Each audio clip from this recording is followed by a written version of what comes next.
voici le salon de la maison idéale, en tout cas de la maison présentée comme idéale. Ça se passe à Londres. Et cette année, la part belle est donnée à tout ce qui est reconnaissance gestuelle. Bref, les fabricants ont lorgné du côté des consoles de jeux, découverte d'un étonnant lit refuge, réinvention du lit clos en beaucoup plus high-tech. Cela s'appelle le Pod et ça coûte un peu moins de 15 000 €.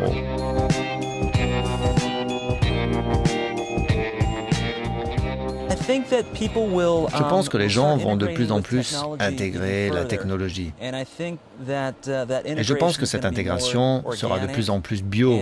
Elle se fera au sein de l'environnement. Je veux dire par là avec des environnements artificiels comme le Pod.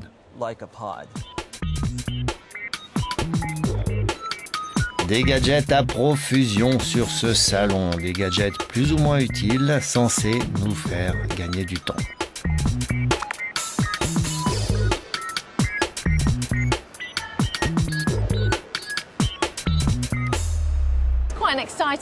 C'est une année assez excitante pour la maison. Je pense que l'on va voir arriver encore beaucoup plus de reconnaissance gestuelle.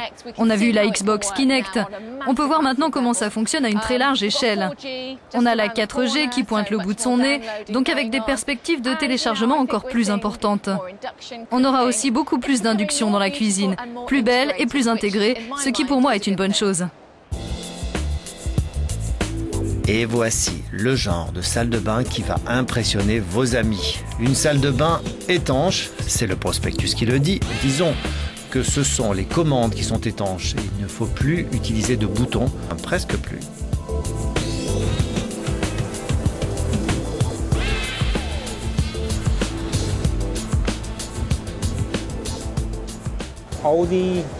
Tous les contrôles sont situés derrière une vitre et je dois dire que ces boutons sont particulièrement résistants. Ainsi, si vous voulez prendre rapidement une douche, vous n'avez pas besoin d'appuyer ou de tourner des boutons, etc. Là, il faut juste réveiller une interface, sélectionner la partie de la douche que vous voulez, et ensuite appuyer et maintenir la pression jusqu'à l'arrivée de l'eau.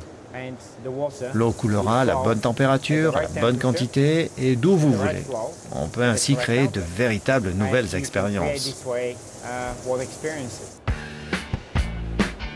Autre expérience olfactive, cette fois Oli, un petit périphérique qui émet une odeur quand on reçoit un message ou un email.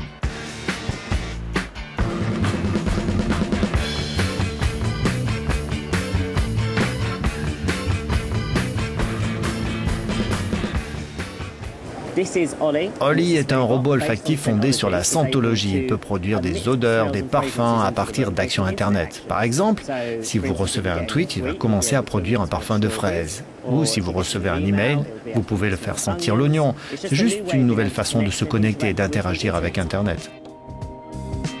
Et enfin, présentation de Twizy, un biplace électrique à 4 roues défendu par Renault. 2,30 m de long sur 1,23 m de large. Ce n'est pas très grand, mais c'est déjà trop pour passer entre les voitures. En tout cas, c'est écolo et pas vraiment donné. Les deux versions proposées sont à 7 000 et 9 000 €, plus une bonne cinquantaine d'euros par mois pour la location de la batterie.